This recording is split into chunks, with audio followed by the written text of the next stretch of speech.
The tempo. Another episode of the Tempo Show. Real quick, this show is sponsored by Never No Noise. My man Banner, y'all make sure y'all go check out his motherfucking clothing line. Shit lit, you know what I'm saying? I had the shirt on earlier, but I was sweating through it, so you know what I'm saying? What can I do? You know what I'm saying? But y'all make sure y'all go. It's love underscore Banner, BANNA. If I'm messing it up, just go to Tempo Pod TV. You'll be able to see the clothing line going on it. So today, we have a very special guest. I'm gonna let him introduce himself. Go ahead, brother. Yeah, I go by Dalenewlyfe. New life, entertainment is what we pushing right now. Nah, that's lit. That's lit. So for people who may not know you, like, tell a little bit of your origins and where you came from. Well, I actually came from Southeast, you know what I'm saying, born and raised, you know what I'm saying, from the heart of the streets, you know what I'm saying, where it's hard to make it out. So Man, I'm trying to well. bring my neighborhood and everybody out of the gutter, you know what I'm saying. But basically, man, New Life is the brand, is what we pushing, man. It's entertainment in all aspects, you know what I'm saying. I have a production side, I have artists, you know what I'm saying, I have DJs, you know what I'm saying. There's no limit to New Life. So it's not just that I'm just a promoter because I do parties and stuff like that. It's everything that entertainment brings, you know what I'm saying, for the city. Like how y'all say like Atlantic Records and what these other record labels, that's what New Life is, but it's just not a label because it's more than just that. It's like we in the streets with the youth. You know what I'm saying? We politicking, like trying to change the neighborhoods and stuff like that. So it's not no limit on to New Life. So it's just New Life. That's what we pushing right now. No, that's absolutely lit. And so we're gonna break it down piece by piece. Okay. So as far as the production, I heard you was talking about production and managing. So like, what are kind of your main focuses? Are you're a manager of artists and Yes. you're a promoter, and Yes. how did you kind of come into that lifestyle? I always been in entertainment since day one, man. My father played the bass. So I always I been play the bass. That's Yeah, that's it. I love the bass. Oh yeah. So I I fuck always with been in entertainment. When I was young, I was in the bands. I was living Mm. that lifestyle. So I always been around music. And then plus, when I was young, I used to sing in the choir. You know what I'm saying? And we went to Paris. You know what I'm saying? I sung over in Paris at 11 years old. Same year as 9/11. You know what I'm saying? I was over there in Paris during that time of 9/11. Mm-hmm. But yeah, man, I always been around entertainment, man, and I always wanted to see the next one grow. You know what I'm saying? So it's like I had to make a platform and an avenue way to bring my people up. Oh, that's lit. So as far as like the promotion aspect, like I know everybody, and like I ain't gonna say everybody, but there's a lot of people that's out here trying to be promoters. And Yeah, what yeah, sometimes I seen, like, as far as the promoter scene, is that like a lot of people will label themselves as promoters. yeah, But the reality is what these clubs is doing is they ain't giving you no money. You know what I'm saying? Yeah, They just letting you in the club free, and they're getting free advertisement because you're just running out telling people what it is. So kind yeah. of get a little bit more into detail with the The promoting technical, thing. the technical aspect of promoting. See, oh, this You ain't is gotta give away no secrets. I was about to you know what I'm saying? say. You ain't gotta give away no secrets, but you Hey, know, the for the people who want promoter the information. gang, since you know what I'm saying, a lot of people be wanting to know this. The first thing they say is janky. You know what I'm saying? The first thing they say is janky. That You is, know what I'm yeah, that saying? is the first thing they And and it's not janky. It's just strictly business, man. And then like dealing with whatever type of promoting you talking about, because there's different type of avenues in promoting. If we can going on touching on the club aspect, it's basically on bringing a party to the, I mean, like, you know what I'm saying, bringing everybody to the party. So it's actually hard. Promoter job is actually hard. Hard as Because if you, fuck. it's hard as shit, and it's like, it's hard as shit to even get your own man to come out to your club. So it's more is about networking. It's about out here getting to the people and they explaining how your parties are lit. You know what I'm saying? You interacting with different people. You know what I'm saying? It's basically a networking thing too. So it's and a persuasive thing. It's all type of avenues that you gotta make ball into one to be a promoter. So it's kind of hard, man. It's a full-time job too. So that's why people actually label themselves as just promoter. But I don't just label myself as just a promoter. So I was actually, and the reason why I kind of wanted to get into detail with it was just Okay. because I've always been interested in trying to make I've been interested in the whole promotion aspect, and so I seen that it's incredibly difficult. Like you remember who he used to Big Vic. Big Remember Vic. Big, Oh yeah, remember Go Big Vic? Days. Right, TCB. right. Take it back to motherfucking the Neon and all those Neon other Jones, ones. yeah, And so He what I was strict with seen, his, though. I had a few conversations with him back in the day. You know what I'm Okay. saying? But as far as trying to understand what was going on, and so number one, a lot of times with the promoter, like, so you have to number one. A lot of times you don't own the venue. You know what I'm saying? Nah. So you gotta you have to rent the venue out. right. So you gotta rent the venue out. Then you have to like judge. You know what I'm saying? No, like certain artists that you come to perform, you have to basically understand what money that they're gonna charge, and then what money you could potentially bring in. You know what I'm saying? And then there are other variables that come into it, like if you bring in a certain younger crowd, then a younger crowd could basically fuck up your money because your club could get closed. You know what I'm saying? For various fights and things of that nature and shit. Like so I guess the question I would have for you is, in 2018, how does a promoter really navigate as far as trying to make money? Well, what age limit? Like, you talking about 18 and older or 21 and older? Well, Because either it's one. different How type do of- you make money now? How do you make money as a promoter with all these strict guidelines that are going on? I mean, it's kind of hard with the 18 because actually, the club owners, they really eat off their bar. You know what I'm saying? So when you coming into the club, we need, you know what I'm saying? The bar need to eat. You know what I'm saying? So it's like we more struggling more towards the 21 and older into the club. You know what I'm saying? So they can actually go to the bar and spend money at the bar. You know what I'm saying? But when you come to 18 and older, ain't the only thing they coming in and doing just partying. You know what I'm saying? Right. So they ain't coming to the bar. They ain't spending money at the bar. Right. So, and then now it's more like. So it's more concentrated on the door, really, when it comes to the 18. Right. Exactly. 18 and over is more at the door. 21 and over is both. You understand? And then, but the wave now, the more 21 and older, the club scene, now they more going to lounges. So, you know what I'm saying? The 25-year-olds, they in lounge, they no more in clubs. So, like, the club scene kind of dying down. But my team that we build down there at Power, like, we bringing it back up. The wave is coming up. Oh no, that's absolutely The wave lit. is coming back. We bringing the flavor back into the city clubs. How long have you been like fucking with Power as far as I've been a doing place to promote? Power since November of last year. Ah, okay. So you've been we there for a didn't minute. came from the ground all the way up. Shout out to Jesse. You know what I'm saying? From the ground all the way up, and now like we like DC's number one. You got Bliss and then you got Power. It's either or. It's not no other way you going at it. Just Bliss or Power. You know, you're right. You know what I'm you're right. saying? Those are the two premier spots. Where we at in Power, we showing where I ain't gonna hate on Bliss, you know what I'm saying? But we showing the love back to the culture of the city, you know what I'm saying? Like we putting the DC artists right into the platform. And the Power holds 600 to 800 people, so it's like, That's you know what I'm that's saying? lit. Yeah, no, that's lit. And especially like I remember the back in the day, it used to be like right next door was like the tunnel. I think that's Stadium now, but remember the tunnel? Yeah, remember the DC tunnel? Like that's Echo. That's Echo. that's Stage, Echo man. Yeah, that's Stage Echo and Stage, shit like yeah. that. So I think that's Hell where they do yeah. big events and shit. But Yeah, that's big. They That's used to like do 3,500 people. everything, and I used to love that shit because like when you used to go to the tunnel or the Star, whatever. Yeah, they that's a called it. whole never play. Right, yeah. The joint That's used when to it be, was winning. motherfuckers don't even understand how DC was like nowhere else, because I remember this one time where they used to have like 20 bands come through. Yeah, two CFE. New stages. CFE days. Yeah, two stages, one stage on this side, another stage on this side. They got bands playing on either side and shit. And the one thing I would say that kind of separated DC, like we used to fuck with Go-Go so hard that when the let out used to come, on right there on Bladensburg Road, they used to have to shut the whole. They used to have to Street shut the whole street down Yeah, because yeah. it'd be 1,000 people. motherfuckers. You could see the bus coming. I don't even remember who Red Zone was at the time. That's East Street. You talking about Red Zone? Yeah, That's yeah, East Street. yeah. ATF and D and all that. I don't know, like, you know what I'm saying? I didn't know who they was, but I know that it was like 500 motherfuckers in t-shirts, in Red Zone motherfucking t-shirts, deep as shit. That's Deep East as Street fuck. for Deep, you, they huh? coming on 3 Shout out different to buses. Easy. You know what I'm saying?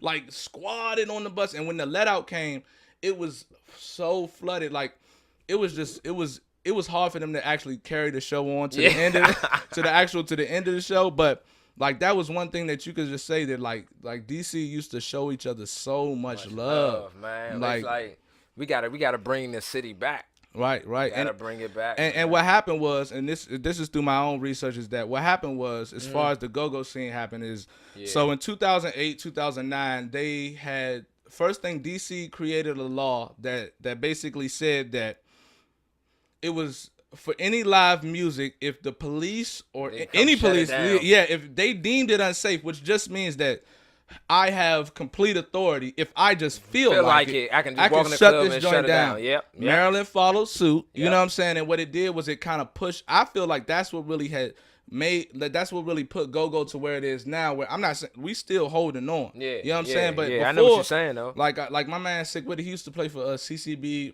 Reaction and TCB. Like he keyboarded, like amazing producer. Okay. And he was telling like back in the day, like off the rip, everybody used to be able to get 1,000. You talking about like everybody in the band used to get 1,000. Yeah. You know what I'm saying? Like, and so you talk, and then you doing like what, like they used to do like 4 or 5 shows a night, Friday, Saturday, Sunday, Monday, Tuesday, Thursday. You know what I'm saying? Like they used to be able to get money, but they made it difficult for the promoters because now, like with the potential, like if you're a promoter and you're gonna invest money, you're gonna, you know what I'm saying, buy out the venue and then start a go-go band. You now have the stipulation that at any time it could be shut down. You know what I'm saying? So you have a easy avenue to lose your money. Yeah. Like, I mean, number one, clubs are already clubs as a business have a high mortality rate. Some of the highest mortality. Like the only thing that's higher, I believe, is a restaurant business. Exactly. You know what I'm saying? Exactly. So it's like, they really put like a real big struggle for that. You know what I'm saying? And as the culture kind of shifted, because like, you know, go-go wasn't available as they used to be. Like, you know, a lot of the younger kids started moving more towards like the rap. You know what I'm saying? All the youngsters are messing with the rap. Right. And that's not necessarily a bad thing because I think a lot of DC artists have a lot of talent. You know, a lot of potential right here. Right. So it's you know what I'm saying, it's a gift and a curse and shit. Like so, I mean, how do y'all, like, as far as like being like one of the on scene promoters, like how do y'all really navigate, you know what I'm saying? How do y'all really navigate like this new structure? You know what I'm saying? Like is it now because you have the internet, you know what I'm saying? See, that you now, can promote now? That we can follow the wave, you know what I'm saying? Not actually, or not really following a wave, but actually creating a wave before they see the wave. You know what I'm saying? So actually what we do is like we grab artists before they know they can blow. You know what I'm saying? Like, we grab and put them in a platform already. You know what I'm saying? That's exactly what you should do, though. You know what I'm saying? To show love. We don't have love. We don't have to, like, and that's one of the biggest things. We don't have to show love to only everybody that, when artists come from different points of, like, from Atlanta, whether it's, you know, Boosie, who's my mans. You know what I'm saying? Gucci, when he come down, he fucking shut it the fuck down. But we have an opportunity to real live create our own true fan base and grow as a community to really do that. And that's why I really, you know, wanted you on the show because like I really fuck with people who have a city mindset where not only are they, you know, on a positive vibe, but they're trying to bring each other up. Exactly. That's the whole goal. That's exactly the whole goal. So that kind of pans me into my other one. Like, I think you was telling me about, like, y'all doing, like, a lot of community outreach. Oh, yeah. Shout out to Jimmy, too, man. We doing a lot of community outreaches, man. We going out there talking to the kids, teaching them how to do different, like, things in the studio, how to work the PA boards and stuff like that. Actually teaching them how to produce, man. We actually, because this is the future.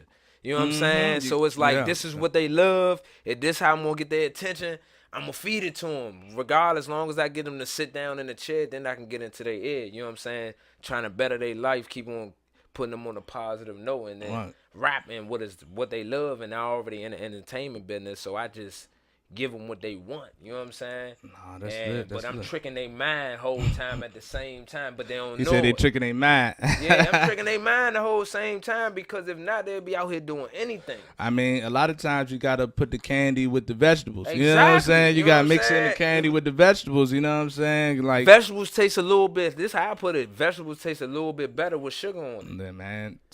You know what I'm saying? That's the truth. Like, and especially if your whole goal is to really is to reach the youth, right? You can't be from kind of a old school type of platform where you're just telling them what they should like.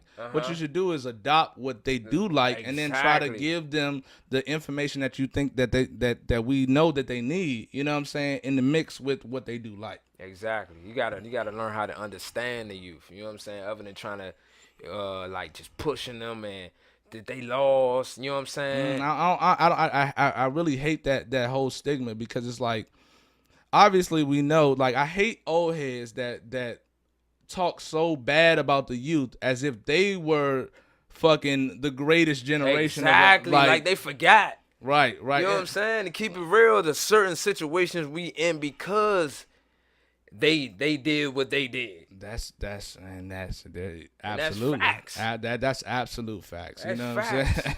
The city wouldn't even be what it be at right now if certain ways was. That's a fact. Like that, it can kind of even goes to parenting, because it's like, so when you really talk shit about, let's say, how your kids end up turning out, you really divulge yourself from you really step away from the responsibility that you had when it comes to raising them. Exactly. You know what I'm saying? Exactly. Like, you can go ahead and say, yeah, you ain't shit, la da da da da, you ain't do this, but like, it was your responsibility to devote all that you could to bringing forth the better generation. And then, so you can't just take a step back, do your whole thing, then judge once people have already grown up in a certain type of situation. You know what I'm saying? So that's so whack to me. So you know what I'm saying? I definitely appreciate your mentality of really trying to bring the youth together on a lot of things. Yeah, because it's gonna take us. It's gonna take us.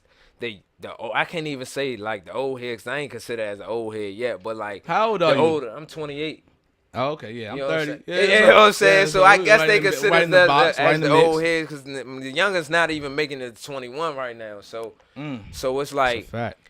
but like I was saying, they go like back where they at. You know what I'm saying? Like the neighborhoods is different now. We don't got the old head on the block that you know what I'm saying, that help everybody out. We don't got that no more. Like the neighborhoods is different. They just crying for help, but don't even know how to. They don't even know how to ask for help. They don't even know how like, to ask for it. They scared when they see help. Man, When they see help, they run from it because they scared of it. And They've been lied to so much. So it's that's absolutely the truth. Like even for myself personally, like people be thinking like every time you trying to get some shit done, go grab Amigo and shit, and then or a Hispanic person that's out here in front of Home Depot and grab some shit. I never did that. Off the strength, it be like I used to stay right there in Forest Creek, right there on Regency, right there. You know what I'm saying, where the gas station was at. And when I went to move in, all of a sudden, like, I could have paid like $100 to two Migos, you know what I'm saying, and had to move all my stuff in. As soon as I came and pulled up, like, these kids out here, I'm talking all of them like 12, 13, just posted up. I was like, you know what? Straight up, I just like, hey, look, I'm gonna give y'all bread to help me move it in. Before I even told them how much I was gonna give them, they was like, already, I'm with it. Yeah, I'm with it. Yeah, I'm with it. I was like, yeah, I'm gonna give y'all $20. They was like, what, $20? I was like, yeah. For y'all, I'm gonna give y'all each $20. Like, each of us get $20. You know what I'm saying? So man. so that right there lets you see that the kids are hungry, to do something positive. Motherfuckers think that they just out here just trying to like be with the negative shit, but these kids out here is really hungry to do something positive. You know what I'm saying? So just give them the opportunity. Don't look at them like everybody else look at them, like they either scared of them or they looking down at them. That shit's so whack to me, because if you just take the time to like sit up there and have a conversation with them, they'll tell you. Yeah, exactly. And then they'll tell you. You know what I'm saying? A lot of kids haven't even seen the other side. I know kids right now that never even crossed the bridge onto Northeast and Northwest. You know what I'm saying? I know grown men right now that haven't even crossed the bridge. So a lot of people ain't never seen how it is to live a better life. You know what I'm saying? Only thing they know is the struggle. So it's like, that's a fact. That's a sometimes fact. It might just take us just to take the youngest out and let them see what uptown, downtown look like. Let them see the better life. We can switch them up like that so many ways, and man. And just talk positivity. Just talk positivity, because like a lot of like people get trapped into the whole like, well, the world is against me and there's so many things that are holding me down, which I'm not telling you that there isn't. You know what I'm saying? But really your only job in life is to be able to try to make the best pot. Like it's like a card game. You know what I'm saying? Like Exactly. you're trying to make the best outcome that you can for yourself, right? And then at the same time, make the best outcome that you can for the people around you and your family. You know what I'm saying? Exactly. So don't, if you can't, you just can't. I understand that it's the truth. That's a fact that there are, like, as black men, right? And even with all these movements that's going on, even with Black Lives Matter, like at first it was all about black motherfuckers being killed. Now all of a sudden it's about like gay unity and gay people getting put up, when the reality is that the original reason it started was because black men was out here dying. Exactly. You know what I'm saying? So, and what happens is they use us as kind of like a little, a little toy, you know what I'm saying, to kind of present that. And then as soon as they get some type of wealth and fame, that's why I don't really fuck with the Black Lives Matter movement currently, because they used us to build the platform and then forgot about us. Yeah. You know what I'm saying? That's and what they do that all the time. Right, that's especially as young, and then why I don't understand, especially like I was talking to my man the other day, where women and not women in general, but like everybody typically talk about niggas ain't shit, right? I hate that.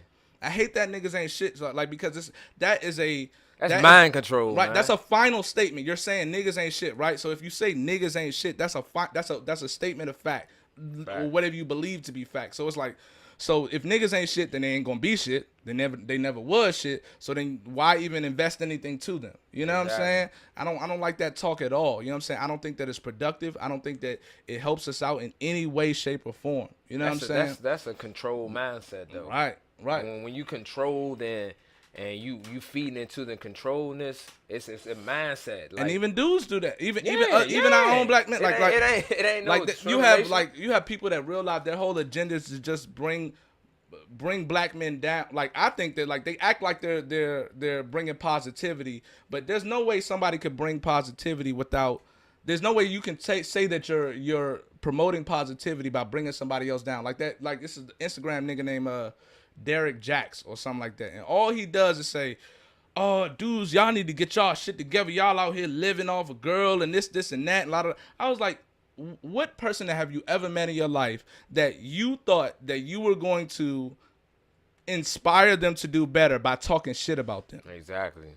Like, please. That never betters no situation. Like, please tell me in one app that doesn't work in psychology. And it's not conductive criticism. Exactly. It's not. It doesn't. It's not. It's nothing is productive about it, because when I take what you're saying, like, your only thing I can do is feel defensive, right? So when either I'm gonna adopt what you're saying and just accept, yeah, I ain't shit. You know what I'm saying? And then I'm gonna be nihilistic, or I'm gonna just get defensive and say, well, fuck you. I ain't listening to nothing what you talking about. That ain't the way to go. And I don't fuck with nobody, like, including him, but like, I don't fuck with nobody that really promotes that type of agenda. You know what I'm saying? Exactly. So that's, I ain't mean to real get like all political in this shit. You know what I'm saying? But that's life's but about. I think it's real. I think that it's absolutely real and shit. Yeah. So as far as we gonna get back to my man right here. So what are some of the next moves that you have, as far as, not only the production, the managing? What is it that you want to accomplish, let's say in the near future, within the next 1 to 5 years? My near future is, like, my long-term goal is to bring the first $1 million company industry record label here in the District of Columbia, right here. We ain't gotta go Cali, we ain't gotta go to Atlanta, we ain't gotta go down Miami. We come right here, because we have the platform, we have the money right here to start everything. Absolutely. Right here in-house. Absolutely. That's why I say, when I was dealing with artists and production, shout out to $1 Billion Films, you know what I'm saying? That's the production team right there. So we building the whole record label right here within home. Mm-hmm. You know what I'm saying? We coming together now. That's why we pushing love. So that's gonna bring us together. You know what I'm saying? So that's the long-term goal. $1 million industry right here, record label right here in the district. That's real. And even for a lot of artists, like, you could say, like, I would think, and I'm gonna just throw out there, like, my opinion on it. Like, look, you have some of the books I've read, Master P's book, Uncle Luke. Yep. I got that Uncle joint Luke. right over there. Like, Yeah. if y'all look at if y'all really read into his history, and even though, he kind of got bamboozled for some bread, but that typically happens. One thing that you could say about the brother, that, like, number one, back in the day, in the late 80s and the early 90s, when rap was really popping, motherfuckers wasn't fucking with it. Like no. Nah, New York was fucking, but Nah, they New wasn't York fucking. was It was just New Just New York. York, hard. It was just New York, and New York didn't fuck with no other rappers from any Definitely other. not the South. Definitely Not the South. They thought that Definitely shit not was the just South. boom boom bat, Yeah. fucking shake your ass. That shit ain't that ain't Nah, real rap. nah. You know what I'm saying? And he real live. He went out there just, and I think Master P kind of took his whole his whole- plan yeah. from him, because it was like, so Uncle Luke came out that joint, so he was like off the strength. I know what people like. You know what I'm saying? Like, motherfuckers like to dance. Motherfuckers like to, have a good time. So he was out there making his own T-shirts from the rip. You know what I'm saying? Mm-hmm. Going to production labels, which Master P did himself. Like, not production labels, but he was actually going to the places that created, like, that make CDs. You know what I'm saying? He wasn't going to these goddamn labels. So, and he seen what the labels was doing. Yeah, exactly. He seen what the labels was out here like, okay, I see what you're doing. You over here paying the label, this and that. You know what I'm saying? You paying these little production places to create the CDs. Yeah, then exactly. then you're finessing the deal, you know what I'm saying, in order to distribute them. He was like, well, he just went straight to the source every fucking time and created a platform, and that was why they was trying to shut him down, because they couldn't call no high CEO. They couldn't call no white man to try to shut Luke down. Right? Because he owned everything. Everything. Exactly. You know what I'm saying? He owned Exactly. everything. Master P was the same way. Like, at the end of, like, the nigga came up and he owned everything. He owned his masters. He owned his entire company. You can't shut him down. Not legally. You know what I'm saying? So that's why we gotta real life big them dudes up, because they tried to, like, they were really pioneers. And to kind of bring it back to DC, so with Fat Trail, Fat Trail really had a solid independent following right here in DC. Like, you talk about with Slutty Boys and all of that, and they put out shout out Fat Trail, man. Them dudes was out here putting out hits. Hits, back to back, real rap, city shit. I used to be dealing, and mind you, I've always been like a, I'm listening to Nas and all that content. That's how I've been since I was younger. You know what I'm saying? So, but I go pick a girl up, and she like, oh, nah, take that shit out. Put in this Fat Trail CD. You know what I'm saying? Yeah. And they be motherfucking the slutty boy shit, that slutty boy shit. You know what I'm saying? Like that shit used to be like, so Trail in them had that he shit. he really had the, like, all the means to really do it independently. And exactly. And when I listened to the interview when Master P had took him under his wing, right? Yeah. And Master P was telling him, like, he was like, look, I'm not trying to eat off of you. You know what I'm saying? So I'm not gonna sign you to no label deal where basically I'm gonna front you some cash to promote you, and then I get a piece of everything. You know what I'm saying? Like, he was, like, really trying to, like, like real life build him independently. And then Fat Trail ended up fucking with MMG. And MMG is, shout out to them, you know what I'm saying? But they are similar to a corporate label. They have artists, you know what I'm saying? They're number one, they're under, I can't remember who they're under, but they're under a label, they're under a bigger label itself. Yeah, exactly. So they're already operating under the same tools that they was. So when Fat Trail went to MMG, it was sweet. Like, all right, he was, he's posting the pictures with Rick Ross and this and that. But did they devote the time and the money to the dude? Did they really put forth their effort? Mind you, they already had Meek Mill.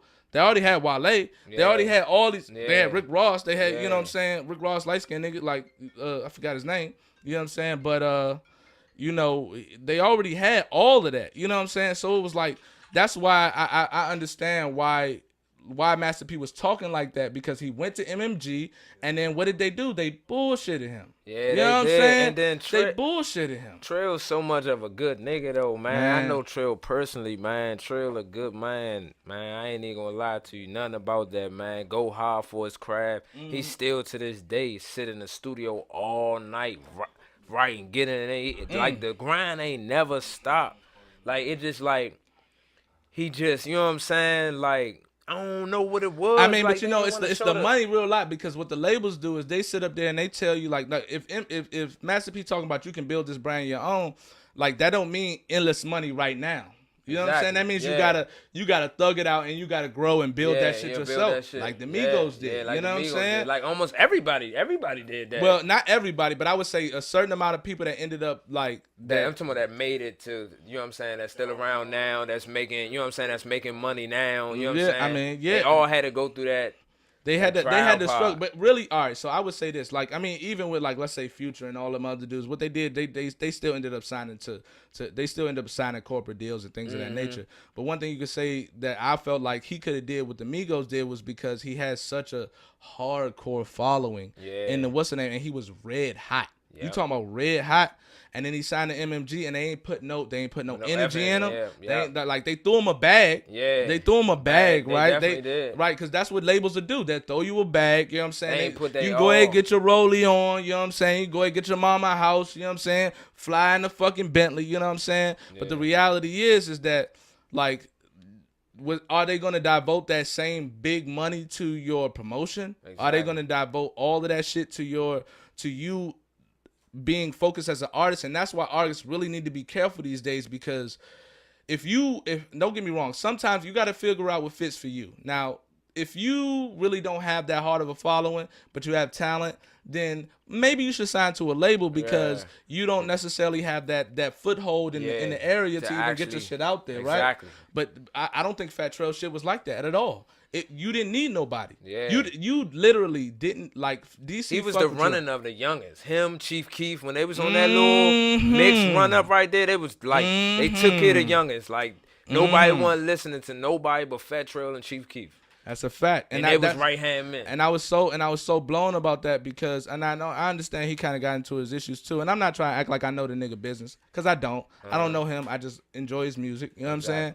But from what I can see from my scale, I seen that the whole idea of the MMG shit didn't work. You know what I'm saying? Because they didn't put you out there like they was putting out Meek.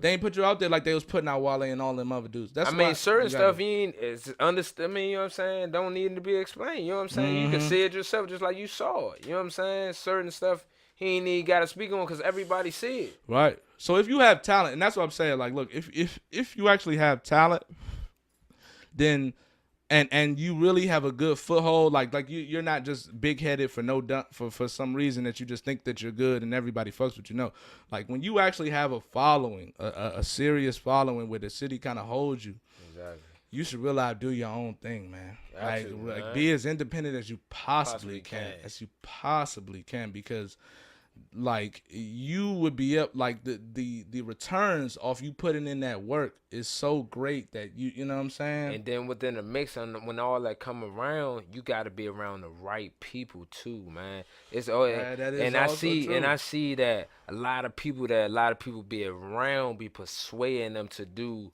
some fucked up shit that might fuck up the rest of their life, man. So you gotta be careful who you're around too when you're in that situation. Especially when you keep a lot of niggas. That's one of the big problems, that when you keep a lot of people around you, whether you grew up with them or not. Exactly, man. That's I'm not saying leave niggas behind, but what I am saying is that you really should, like, when people like if you put out some shit and a dude you ain't never heard nobody tell you no or tell you this shit ain't popping, then you got to reanalyze that. Exactly. You know what I'm saying? Like I got my man right here, like my man Monte on the camera. Like my man would sit up here and tell, he was like, man, that shit was lit, but you know, we ain't gonna say no names, but he was like, hey, look, you know, you probably, you know what I'm saying, you don't have to move in the same direction that you've been moving, because that shit was kind of whack. You know what I'm saying? He was like, man, that shit. You not a funny nigga. You ain't a comedian, so you don't have to run it. You don't have to run with the same, just because niggas fucking with you. You ain't gotta run and do comedians every fucking podcast. You know who you are. You know what I'm saying? You're a whole. You're a multifaceted individual. So you should realize, like, do things that are going to benefit you. You know what I'm saying? And he gave me that honest. He was like straight up, like, that shit that y'all did the other day, it was whack. You know what I'm saying? I was like, you need people around there. Like, you can't have just yes men that's trying to get a buck off of you. Yes, you can't do that. No, you can't do that. You gotta have real people. You gotta have real people and shit, man. That's absolutely true, man. So kind of getting back into the the managing area. Like, so what are you trying to do when it comes to managing artists? Like what's your whole goal when it comes to that? Actually, to see them make it into the biggest platform on for the city. So I actually already manage an artist right now and go by the Fan God. You know what I'm saying? Used to play with T.O.B., aka Arvo, back in the day. I don't know if you used to listen to T.O.B. back in '05. I listened to you know what I'm T.O.B. saying? since they was fucking So you should 12 know years old, Arvo, cranking on 'cause- crank music and shit. Exactly. So Chop, you should chop. know Lil Arvo from back then. He was one of the first drummers that ever drummed with T.O.B. Oh, okay, Yeah, okay, so, okay, like, okay. Yeah, so I got him, you know what I'm saying? He cranking like a motherfucker. What does he do? He rap? Yeah, he rap. Ah, Yeah, okay, yeah, okay, he a rapper. okay, That's okay, one of the okay. artists, you know what I'm saying? He did little Waka Flocka brung him up, you know what I'm saying? He a dance, he actually an artist, you know what I'm saying? Entertainer. So he got dance that's too, you know what I'm important saying? now. That's important. Yeah, so it's not always about just rapping too, because you gotta entertain the crowd. It's like Right. you either want, you know what I'm saying, no hater, no nothing, you know what I'm saying? You either want like street money or you want like Lil Uzi money. You know what I'm saying? Nah, for real, cause you get you a lot of good rappers, you know what I'm saying, that rap good. But it's either like you want the street money or you want Chris Brown money. You know what I'm saying? Yeah, So no, absolutely. it's avenues to if this. if you're talented in if you're talented in different areas, then a lot of like really now these days, especially when it comes to the internet, is like it's about like it's not just about you doing one thing. It's about building your brand as a person. So if it's Monte Incorporated, you know what I'm saying, then like yeah, you need to be able to brand yourself as you know, as an entity. You know what I'm saying? So that makes a lot of sense. That makes a whole lot of sense. That's really the direction that most people should be going to. Like if you have multi talents, if you can fucking rap and sing and dance and you funny, whatever, do whatever the fuck, do put it all in one. Put it all out it. there. And Put it all out there, man, and do it. That's basically what I'm doing. I'm actually gravitating on to other people. That's why I do these showcases, because I want to see. Tell us about the showcase. Tell about the showcases that you're doing. So actually, right now I got Red Lounge each and every Wednesdays. We call it for the culture. You know what I'm saying? Because that's what we doing it for. You know what I'm saying? So like we bringing in all the artists. You can come up there on Wednesdays, sign up. We do $20 a song. You know what I'm saying? So actually, we giving back $20 is nothing. And what I've been doing lately. To help people build a fan base, I'm like, you bring 6+ paying people, you can perform for free. I give you 2 songs. You know what I'm saying? That should be nothing. You know what I'm saying? You building your fan base. Right. You know what I'm saying? Then within that, I give you 30 tickets. You know what I'm saying? You give me back 150, you keep 150. So now I'm building business minds. You know what I'm saying? So now you making your 150 Good back. idea. You know what I'm saying? So now you saying it's making these artists go harder now, cause now they learning the game. Ain't nobody give us the blueprint. You know what I'm saying? Ain't nobody gave me the blueprint. Nobody gave me the joint. So that's like building a house without a blueprint. We ain't got no measurements, no nothing. Yeah, I mean you gotta go find it, because a lot of times especially when we're doing certain things, we don't necessarily. Like, there isn't necessarily OGs that's going to tell us exactly how this shit is going to go. Especially when I started doing this podcast. One thing I seen is that, number one, like, as soon as I had, like, graduated from college and shit, like, I be driving for Metro, so I be, like, driving buses and shit, you know what I'm saying? So I was making decent money, you know what I'm saying? Just, you know, fucking around, like, messing with joints, you know what I'm saying? Just parlaying and like, I be sitting on the bus, like, just having conversations, because I'm not no, you know, like, I like, when motherfuckers come in the joint, like, I give you the same energy. You want to talk to me? Bam. Let's go ahead. Let's have a conversation. Shit, that helped my day go faster. And so I would always talk to, especially the young dudes when they come on the joint. I have conversations with them, and they, you know, like, they was just sitting there like, yeah, man, you should realize talk to people. Like, you know what I'm saying? Like, you got a lot of good insight. I was like, yeah, you know what? Like, especially, like, when one person tell you, like, all right. You know what I'm saying? Two people tell you, like, all right. You know what I'm saying? Yeah. When you get multiple people telling you back to back to back, you need to start investing in yourself. You know what I'm saying? Exactly. And real life diving onto this shit. And this is what I would say to everybody that really wants to do their own thing. Just understand, like if the way you know you really want to do something is if you really want to do the work that comes with it. Exactly. Right? Like, it's all. I would love to be a rapper if I could just jump on the if I could just jump on the track and go off and just live the lifestyle. But that don't mean you really want to do the. You don't really want to be a rapper. You just want the fame and shit that come with it. Exactly. You don't really want the work. You know what I'm saying? And that's how I knew I did. I used to rap back in the day. I used to do battles and shit. That was really my shit back in the day. Like, I was deep in that. Shout out shit. to my man Murdoch. He got like crushing the battle game. Right Yeah, I got Murdoch. I've been talking to dude. I like what you heard Capital Battlegrounds. Yeah, Capital Battlegrounds. Yeah, Yeah, I was talking to him in the DM. I like what he was doing. Like I like the platform that he was bringing, especially in the city. You know what I'm saying? So like so I really fuck with that. But I knew that like rap wasn't my thing because like sitting down, like I felt like I was pretty talented and I could come up with lines, but like sitting down and doing the work and running around and doing that shit, I ain't really want to do that shit. I just like when I got on stage and I said some shit that was nice, people would fuck with it. You know what I'm saying? Like people like, that ain't where you should go. You should go where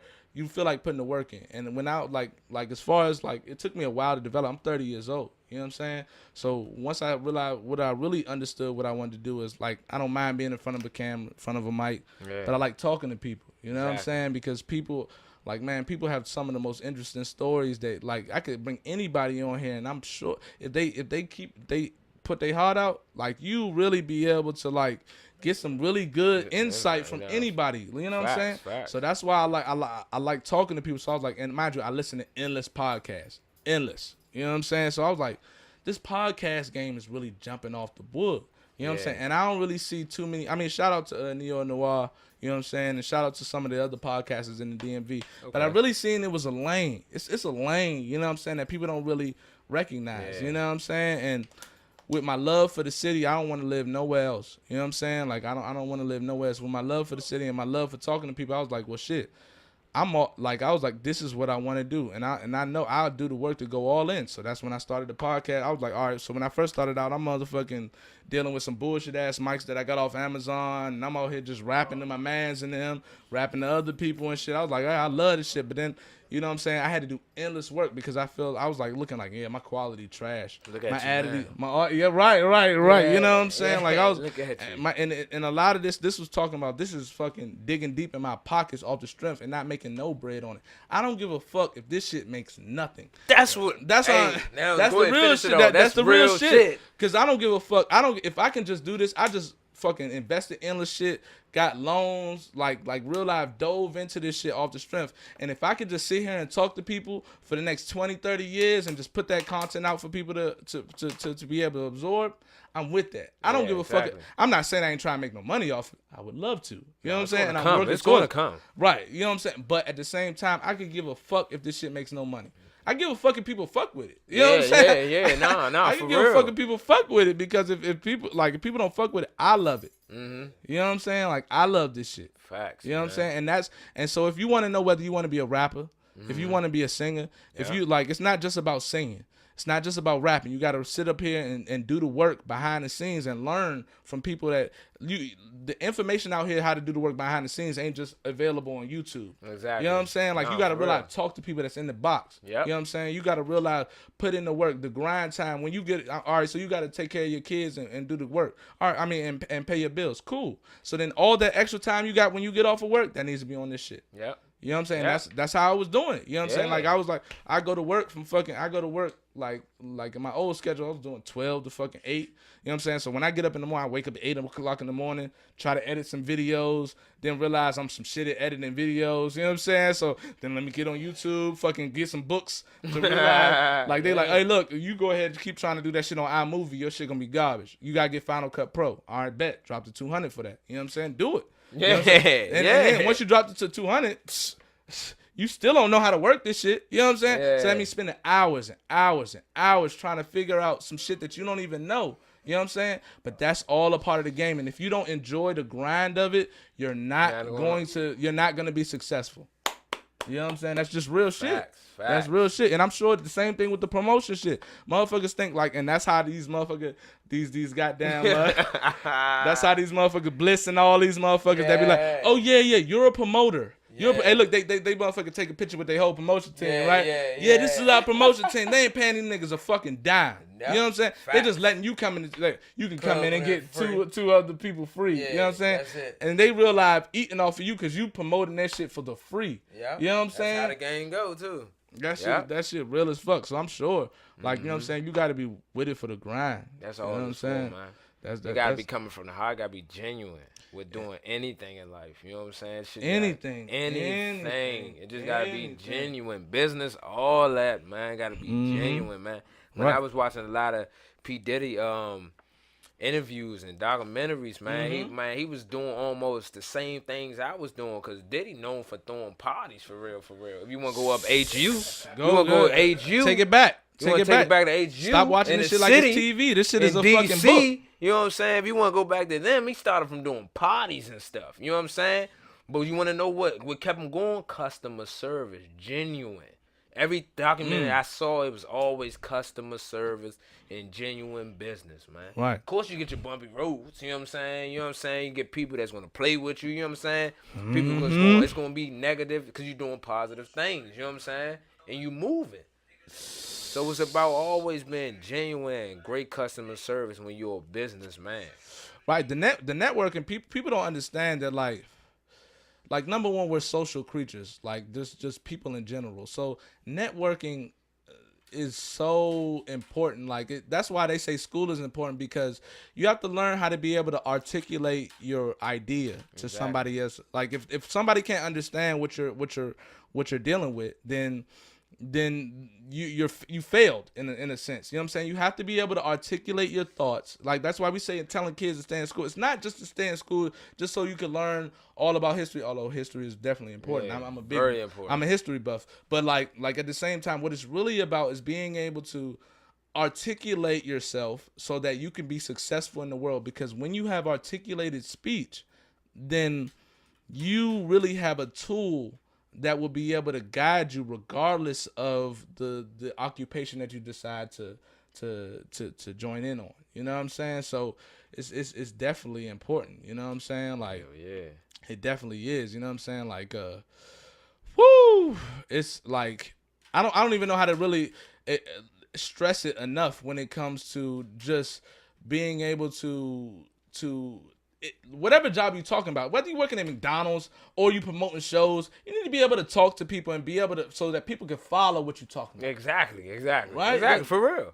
That's real as a motherfucker and shit. So, damn, Miss Black is gone as a motherfucker. I'm out here damn, we the motherfucking brought it to 443. We out here, we lasting out this motherfucker. Yeah, hell yeah, We man. When it's lasting. genuine, it's good talk, man. Nah. The people want to hear. Nah, that's absolutely true. Like, and people thought, like, it's funny, like when it came to podcasts, right? Because people thought that having these hour-long conversations is something that motherfuckers ain't gonna want to listen to, and this is why TV is dying. This is why all the fucking regular news channels that just try to bring everything into a close 5-minute short dimensional lens, like, people are fucking stupid as shit, and you just got to give them the short explanation of what's going on. Like, no. I've learned so much just by listening to, God, I mean, just to shout them out, like Big One, like you got the Joe Rogan podcast, Sam Harris, Jordan Peterson, you got like Brilliant Idiots with Charlamagne the God, you got like fucking the Reed, you got the Reed with Crystals, you got like Taxstone. That was the nigga that fucking like really made me start this shit, because Taxstone was a nigga, like, now he had the little issue with Troy Ave, and now he might, I mean, he got hit up. Oh, yeah. It's such a, man, it's so fucked up, because you just be like, damn, son, you had so much potential. Like, you were an authentic guy from the fucking streets. You know what I'm saying? So, but, you know, sometimes the streets, you know, it's hard to, you know, separate that type of life. But regardless, like shout out to Taxstone, free Taxstone, straight up. I think Troy Ave is a fake ass nigga, you know what I'm saying? And, you know, like, it's fucked up how that situation even fucking went down. But, like, regardless, I think that these platforms, people can absorb them, because people are a lot smarter than you think they are. Exactly. And they're looking for this information. Like, I know I'll be looking for it. I'll be like, okay, motherfuckers, like, when I listen to a rap song and motherfuckers be like, came from an ounce to a motherfucking brick. How? Tell me the details. Because I be like, because I've tried it. No. You know what I'm saying? I've tried it. I really, like, when I'm talking about, like, I've tried it, like, so, like, you know what I'm saying? Like, I'm gonna throw it out, like, you know what I'm saying? Like, all right, so people don't, I be trying to tell my niggas that be real out trying to sell weed, right? So, motherfuckers that be trying to sell weed. Let's get into this right here. Let's get into trying to sell weed. All right, so, Number one, I'm gonna bring it back to when I was trying to sell weed when everything was Reggie, right? Okay. So back in the day, I was in college and shit, trying to move some shit or whatever. So the pounds was like 800, but let's just round it to 1,000. You know what I'm saying? So I started from an ounce, right? So then, like, all right, so what does that mean? Like, whenever a young dude tells me, I'll be like, oh, so you selling whatever? You selling coke? You selling weed? Okay. How you gonna really start getting money to the point where you think you gonna get money? Well, I'm gonna just get the joint and flip. I was like, oh God, oh my Lord, oh okay, get it and flip. And I'll be like, son, like let me let you know, all the people that really was super successful at selling drugs, they weren't stupid. No, they weren't. These guys were fucking geniuses. Yeah, for like real. the geniuses, because it's not just about taking your profit, investing it back into your capital, and then flipping that. You have to with math, right? You have to include the cost variables that come into it. So, all right, so bam, you want to get an ounce. All right, cool. Back in the day, ounces was like $80, $100. You can make $50 off. You can make $50 to $80 if you break it all the way down, right? 28 grams in an ounce. Bam. You know what I'm saying? 16 ounces in a pound. All right, cool. If you break now, people be like you don't understand. Motherfuckers don't even understand when you selling 3 5s and 7s. You're cutting into your own profit, right? You know what I'm saying? You're cutting into your own profit. So if you're I'm not saying that's wrong, because you're trying to get the product off you. This is not legal. So you're trying to get the profit off you as quickly as possible. But there's a pro and a con. So you break it all the way down, you get all your money. You sell it in higher quantities, you know what I'm saying, you're getting the profit, you're getting the product off you, but you're not getting as much money back. So all right, so cool. You done graduated from an ounce to a pound. Cool. All right, so now the dude that you was now you have to find a guy. If you're graduated to a pound, now you have to find a guy who's gonna sell you 2 pounds, right? So a guy that you have to, unless you're already plugged in, like unless you're Rifles and all these people, you already know the big hitters, which that's 0.01% of motherfuckers who sell drugs. You know what I'm saying? So you have to find a dude who can sell you 2 pounds, and the guy that can sell you 2 pounds, he obviously got 10. He probably got 10 or 20. You know what I'm saying? Right. And what happens is if he don't know you, he's gonna hit you with this. You know what I'm saying? Like, all right, and I done dealt with this my damn self. Oh, okay, you wanna buy 3 pounds off me? Bet you got the 3 grand. That's all good. Tell you what, I'm gonna give it to you for 2,700, and I'm gonna give you 4 more on top of that. You know what I'm saying? Just bring it back. Now, you know what I'm saying? Because he doesn't know you off the strength, he's trying to get his pounds off at the same time. Exactly. So now you're in a situation where you're fronted the money, right? Now you're fronted the product, right? So you done bought a little piece, and the stipulations of you getting more is him throwing you extra. Yeah, exactly. Anything can happen during that time. You could get robbed. You know what I'm saying? You could I don't know, you could smoke it up. Yeah. Anything can happen. Bitch could steal from you. It don't matter. Yeah. You know what I'm saying? So exactly. You not only that, like, you have to be able to navigate that. You know what I'm saying? Like, and then all right, so now mind you, even off of a pound, you're only making, like, you talking about, like, you're making $1,000 profit if you're I'm talking about back in the day, Reggie. Yeah, all right, so all these motherfuckers are telling me, oh, not pounds ain't motherfucking, I'm just 2,200 now. I don't know. You know what I'm saying? I don't do it no more. But what I do know is that the math is the same. If you're going to try to find a motherfucker who has 5, 10 pounds, right? You know what I'm saying? Number one, that's hard as fuck to find. That's hard as fuck to find a nigga who got 10, 20 pounds. You know what I'm saying? Because that means that he motherfucker, and that's what you need to be able to make more than McDonald's motherfuckers, right? Yeah. Because making $1,000 off of your pound that it takes you 2 weeks to get off, right? Yeah. That's $500 a week. That's $2,000 a month. $2,000 a month times 12 is $2,400 a year. That's what happens when you work at McDonald's. Yeah, facts. So in order for you to live this lifestyle that these rappers talking about, go from an ounce to a whole thing. You know what I'm saying? Like, there's a lot of there's an incredible amount of fucking red tape. You know what I'm saying? To get to that, and you don't understand how to navigate that, and you're probably not smart enough to do it. Exactly. So that's what I be trying to tell you, and that should just be going over there. Because half of the time, the real drug dealers was entrepreneurs. Of course, yes. You know what I'm saying? To be an entrepreneur too, and I just be like, y'all motherfuckers who like y'all wasn't smart enough to go to school, then you probably not smart enough to sell drugs. Yeah.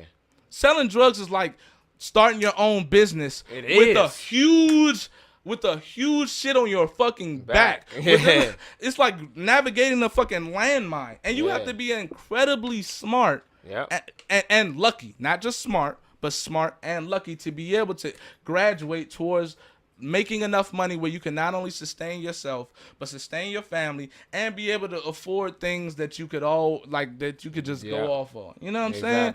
And I just understand. Look, life is a game, right? It's a poker game to me. Look, sometimes you dealt with a shitty hand. Sometimes you got deuce 3. Anybody from my poker players, sometimes you got deuce 3 offsuit. You know what I'm saying? And your job, like, you can sit up here and cry about it. You know what I'm saying? Or you could try to play the best hand that you possibly can do. Facts. And even if you have ace, that don't guarantee you gonna win the fucking pot. You know what I'm saying? A nigga, like I said, nigga who got deuce 3, motherfucker, next thing you know, the joint come on the board, the turn come, and it's deuce 3. Now nigga got a whole full house on you, and you lost. Yeah. So, like, that's facts. So the whole thing is about, like, just play your hand the best way you can play it. And if, like, look, be humble.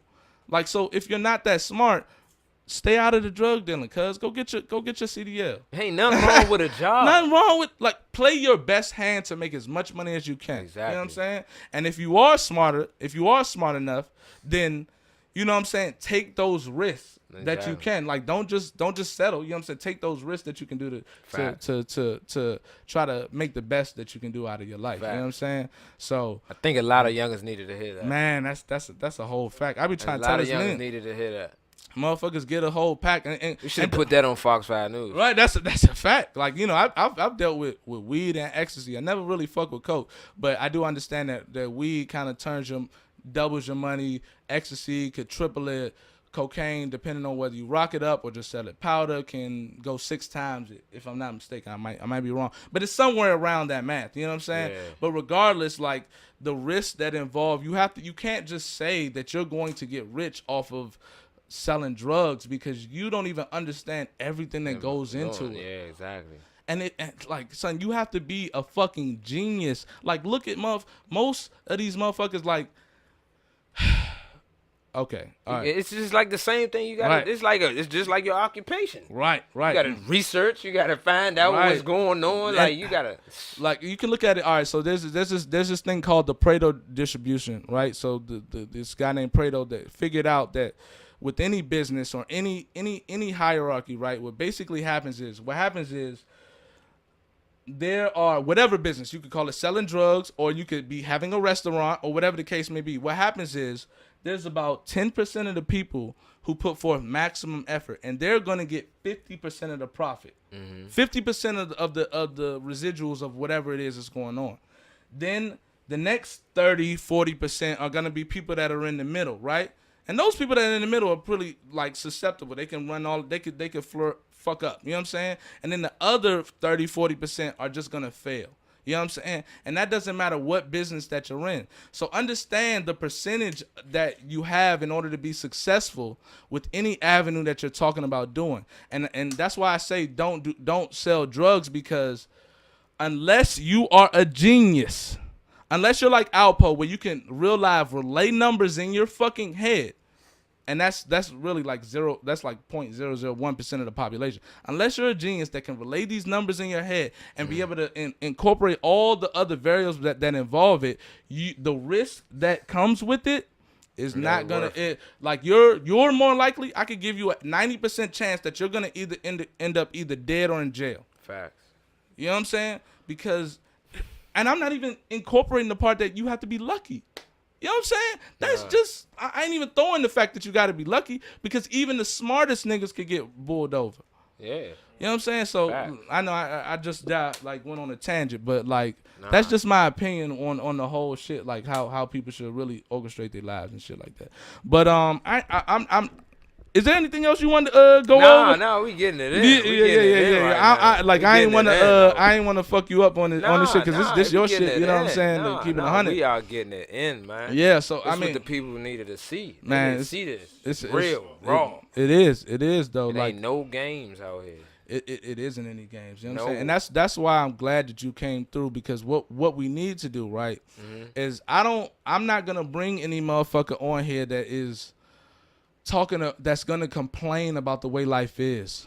Nah. I'm just not. I mean, look, we already know what it is. Exactly. Sorry. Nobody cares. Exactly. No, The number world one, don't nobody, cares. and The especially world don't cares. if you're a man, nobody cares, and if you're a black man, nobody gives two fucks about what you got to go through. Nobody gives cares. 2 fucks about what you got to go through. You know what I'm saying? So, like, I don't want to hear about how fucked up this world is. Like, you're telling me something. Like, you're telling me that the sky is blue. Duh, motherfucker. Yeah, exactly. What you gonna do about it? Exactly. You know what I'm saying? So people that are working hard, people like you, people like Loso, people like Banner, people like these comedians, APAP and fucking Goofies I done had on here. People like what's her name? Like Antoinette, like Royals Keepers that's out here. She fucking had an autoimmune disease and was in a wheelchair when she had her baby, you know what I'm saying? And people that out here in real life fucking like that's real high thugging it out here. Those are the people that I want to bring on because those are the people that need to talk to. Those are the people that need to spread this information to everybody. Exactly. I don't want to hear motherfuckers on CNN and motherfuckers like, because y'all think that the whole Democratic Party and everybody is out here looking out for you because they're just telling you what you want to hear. Yeah, you're disenfranchised. Like you like life is fucked up for you, and then and in the meantime they're doing nothing about it. Exactly. You know what I'm saying? They're placating towards your fears and your insecurities. You know what I'm saying? And they're not doing nothing about it. So I don't want to bring nobody on here that ain't that's just complaining and don't do no work. You doing work. You know what I'm saying? And I appreciate that. You know what I'm saying? And that's what people need to see because that's what's gonna get you through this life. That's what's gonna get you through this life is putting in the work. You know what I'm saying? Regardless, like tragic things are gonna happen to you, and you can't stop that. You can't fucking stop that. Like sometimes you gonna walk in front of a bus and that shit gonna fucking kill you. You know what I'm saying? You gonna be in a situation where you was doing all the right things, and some bad things are just gonna happen to you. Like the whole I don't necessarily believe in justice, like karma type shit. Like you like motherfucking shit gonna come back to motherfuckers. Like I don't believe in it in that way. I think that karma does breed when you put work in, then you have a better chance, just like poker. If you play your hand the best way that you can, you have a better percentage of winning. Exactly, of winning. And I want people coming on here that believe in that. You know what I'm saying? Right. And community is important. You know what I'm saying? I love the area. I love DC, I love Maryland, I love Virginia. Like I love this area for I'm grateful for the things that it has brought me. You know what I'm saying? So like I think that as a community we need to come together and work as hard as we possibly can to not only make our lives better, but the kids that are growing up. You know what I'm saying? Yeah, see it. Like and that's, you know what I'm saying, like you was talking about, like being involved in the community and talking to these young kids, like not just ignoring them, not just being like y'all fucked up. That shit that speaks fucking volumes, cuz that speaks fucking volumes and shit. Like a matter of fact, like, and I'm gonna kind of chop it to get to a different subject, you know what I'm saying, because I kind of went on a little monologue. But so as far as like the managing game and things of that nature, what was some of the worst? Tell me one of the worst situations that you ever got in dealing with this promotional shit. Dealing with whatever like you out here doing. Worst situation, shit. Right, like. Damn. Because it's not all rosy. No, it's not though. Shit, I'm trying to think. Shit, I done almost been through everything, man. I done been through situations. I done had parties and the DJ ain't show up. Had the whole line outside. I'm out front. I'm like, man, I can't find no DJ, nothing. You know how bad that shit looked on me, man? You know what I'm saying? Like, I done been through so much shit in this game, man, that I keep on going, keep on striving hard. But I'm trying to think about one of the wildest joints, like, a DJ not showing up for a promoter. Good God. Like you talk about, we didn't deal with it. I done had artists that was supposed to come through, or artists or whatever guests that was supposed to come through, and they was just like, they ain't even hit me or nothing. They just didn't show up. Yeah. You know what I'm saying? And like you'd be like, damn, like especially because like you know, this is my studio, so I can just relax. But Yeah. I do need like other people. Like you got people like my man Monte, my man Joe, who couldn't make it here today. You know what I'm saying? My man Jerron, shout out to him. Mm-hmm. It's like you have people that like that real that fuck with me. You know what I'm saying? But they have their own lives. Exactly. You know what I'm saying? Like when you invest time into any of this shit, like you gotta. That's another thing. Just to throw it out there, you gotta be willing to do this shit by your fucking self. Got to. Like I used to walk to clubs, man. I used to walk to my parties, man. Speak it. You hear me? Like, for real, though. Like, for real, I used to catch the train. I used to walk to my parties, man. Man, I used to throw Cities and Look Lounge before before Look became Cities. I was throwing Look, right? Mm-hmm. So I was standing down there by Certain Quarters, man. I used to walk from Certain Quarters or that whole K Street all the way down to Look Lounge. I think Look like on 22nd or 23rd or something like that. So that's from First to 20. So that's like 23 blocks. I used to walk by myself to make sure my party. Yeah, the grind was serious. That's what. And you it's have still to to do. this day. Like, if I had to do that, I would walk right now too. The grind is real, bruh. I don't do this shit for the money, for real, for real. The money just gonna happen because it's a willing gift from God. That's what he gonna bless me with. You know what I'm saying? Right. You know what I'm saying? I do this shit to make my man smile. You know what I'm saying? I make people around me smile. You know what I'm saying? Like, everybody around that I do manage and stuff. You know what I'm saying? I want to see them make it more than myself. You know what I'm saying? You know, like, I push like motivation into them. You know what I'm saying? Because sometimes I know how it is. Like, motherfucker be like, man, you need that person around to keep on getting you up, because the person like, man, I ain't doing this shit no more, man. Yeah, man. You know what I'm saying? Fuck this shit. You need that guy right there to be like. That people that was helping me out before, they be like, I mean, cuz, like, this joint ain't bringing me no cash, cuz, so, you know, I be like, respect.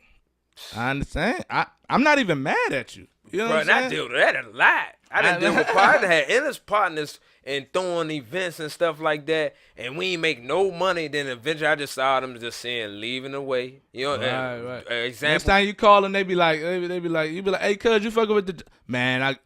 Hey, look, my kid's sick. You know, I got work tomorrow. Like, you know what I'm saying? They had that energy before, you know what I'm saying? But that's how you really kind of weed out who's really about this shit and who's really about this grind and who it isn't. You know what I'm saying? Like, so that's really important. That's super important. No games, man. Yeah, I actually tell, you know what I'm saying? I actually tell a little story that like how this podcast shit, like some of the trials and tribulation I fucked up with.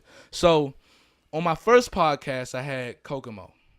On my first Kokomo podcast, used to live around my way. Yeah, Kokomo. That's like, you know, flaws and all. Kokomo is a good guy. Always been. He's a good man. He's a good man, and he's like, you could talk about that guy right there. Does it for the love. For the love. You know what I'm saying? This nigga just love. be freestyle. You talk a nigga that just posts up and freestyles on the bus.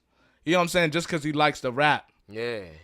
How you gonna argue that nigga don't love what he doing? Exactly. But basically, all right, so I had, you know what I'm saying, I'll keep it 1,000. So I probably ain't talk about this on the podcast before, but so Kokomo was coming through, and I'm still trying to figure out like you know, how to really do this shit. You know what I'm saying? And I got all my equipment together, and I had like some slight shit and whatever. And so I had my guest earlier, the Queeby. She had came through earlier. She's a solid individual, solid. And then I had stacked too many guests behind each other, so I had some rappers coming through after, right? Had some rappers coming through. It was going to be Queeby, then Kokomo. I put Queeby at like 5, Kokomo at like 6, and then the rappers at 7. But Queeby lasted longer than I thought it was going to. And then Kokomo, when Kokomo came, you know what I'm saying, you know, what happened was, all right, so I was dealing with his daughter, right? So Kokomo daughter. Yeah. So, you know, I ain't going to put her name out there, but like, she's a good person too, but she's kind of bipolar. Right, so me and her was already going through our little shit. Like, I just, whatever, I ain't gonna go too much into detail just to kind of keep her privacy, but we was kind of going through our shit. But she had invited, you know, she had wanted to hook me up with Kokomo, right? So and I thought that was gonna be the best first episode of my podcast and shit. But she still had some interest. She still had some undue feelings for me. So we get started on the podcast, and she came over. She was already drunk. She was already drunk, so I already knew. Like before we even got started, I was like, oh God, here we go. Monte was there. Monte was there. So I was like, all right, so here we go. So before we even got started, she over here talking about, yeah, and tell him how you a fucked up ass nigga and how you just doing anything, you just treat anybody I'm like, whatever. Son. That's crazy. It was wild. It was wild as fucking shit. So that shit delayed it. You know what I'm saying? Because I had to like kind of deal with her and try to, you know what I'm saying, calm her down. So then I calmed her down a little bit. In the middle of the interview, she's over here. She drunk. She coming through the joint, walking through the camera, taking pictures and shit, and then talking shit in the middle of the whole interview. It was wild. Here, I'm sitting there like it hit through. Mind you, this is me just kind of developed. This is like my first interview. You know what I'm saying? I had prepared for it, but I wasn't prepared for that. So I'm sitting up there like I'm kind of stuttering on the shit because I'm just kind of my mind all fucked up. And so I like even though we got some good content out the interview, mind you. So then the rappers come through, right? So the rappers come through. I was like, all right, bet. Because I was doing it out my apartment at the time. You know what I'm saying? When I stayed I told you I stayed in Regency. Yeah. So I was doing it in my apartment. I was like, when the rappers came through, I was like, all right, we're going to pause this. Bam. I had the rappers come through. And, you know, as soon as they come through the shit, right? Now, mind you, I had drinks for everybody. On top of his daughter was drunk. And, you know, Kokomo be lit, too. Yeah, of course. Kokomo be lit, too. Juice. He got the Kokomo juice. Yeah, he got the Kokomo juice, right. So he was already on Kokomo juice. But he used to that. You know what I'm saying? He an old head nigga. He know how to handle his shit. You know what I'm saying? But, you know, his wife was there. And it was her there. And so when the rappers came through, you know, these niggas, they on their own shit. They coming through like, oh, yeah. They was like, all right, it was like, yeah, y'all just go ahead, post up in my room real quick while I finish this interview and shit. So in the midst of that, she like, who the fuck is these niggas? And then his wife kind of co-signed and shit a little bit, although she's a beautiful woman. Great woman, but they like, you know, everybody was kind of lit. You know what I'm saying? So it was like la da da da. And so these, you know, like even the rappers that I brought through, like I didn't even end up getting an interview with them, but I don't give a fuck. Like it was, they was kind of whatever, tongue in cheek, whatever. But they started getting into it on that shit. You know what I'm saying? Damn. Like they just walking through, and she like, I don't know who is these niggas. And they like, who the fuck is you? La da da da da. I'm like, oh, bruh. Shit. I'm like, son. Like, oh my God. Like, it was. So Damn. Then I had them stay in the back, and then I'm over here trying to conduct the interview, and then I could hear them arguing in my room. So when I had you know, his daughter or whatever go, I was like, all right, just go in the back. You know what I'm saying? Just like let us do this shit. You know what I'm saying? And when I did that, like it was like fucking. Next thing you know, I hit him in the back in the back of my room arguing. I'm like, I'm just screwed. I'm screwed. So then I had to pause the shit again, go back there. Then they was like, man, this shit got wild, bro. You got me on some wild shit. Like that, like which fair enough. Like I could have been more professional. I shouldn't even have had them interacting. You know what I'm saying? Like I should have spaced it out within the time where it gave me enough time. That's what I learned. I learned that like whatever, I don't care if niggas friends or not, like we gonna do ours, you know what I'm saying? And then you gonna do yours, you know what I'm saying? And it ain't gonna be no mixing in between, you know what I'm saying? So that it ain't no conflict. And there's things that you learn along the way. But it just really like, oh my goodness, like at the end of the shit, mind you, I'm turned at the same time because I've been drinking the whole time. Like had the big ass bottle of Ciroc this high, you know what I'm saying? Like I was turned the whole time. So it was just like, it was so like and for most people, they would have fucking just looked at the situation and be like, man, this shit too much, man. Fuck that shit. You know what I'm saying? But you know, like I like we got through it somehow, and then like, and you know, from there on, that's how I knew I really wanted to do this shit. Cause I wasn't like, man, fuck this fucking podcast shit. It was like I realized that I made mistakes. You know what I'm saying? I don't care, even because Shawty was drunk, and I was the one that could have prevented all of that. I could have handled my business so that all of that wouldn't even have occurred. So that's what you need to do. You need to realize no matter what the situation is, you need to fucking look and see what you did wrong, and you know what I'm saying, and play off of that. Don't worry about what everybody else did. You know what I'm saying?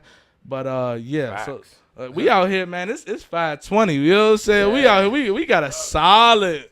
We got a solid joint in this joint. Hey, look, I'm gonna cut it off right here. You know what I'm saying? Hey, look, you're welcome to come back for a part 2. Oh yeah, we Anytime, definitely come back for a part 2. Absolutely. Like so, Monte, go ahead, get the camera on him real quick. Where can people find you? What's your next upcoming events? You can find me at Dalenewlyfe. That's New Life with a Y. New Life Entertainment. Well, each and every Friday we got Power Nightclub. Open I'm up gonna have to sneak in. 10 Y'all gotta fly me in. You gotta fly me in. Wednesdays, we doing it for the culture, man. All the artists come up Red Lounge, meet me there. Don't beat me there. Meet me there. You know what I'm saying? But yeah, man, New Life and New Life Entertainment. Hey, I appreciate you coming through.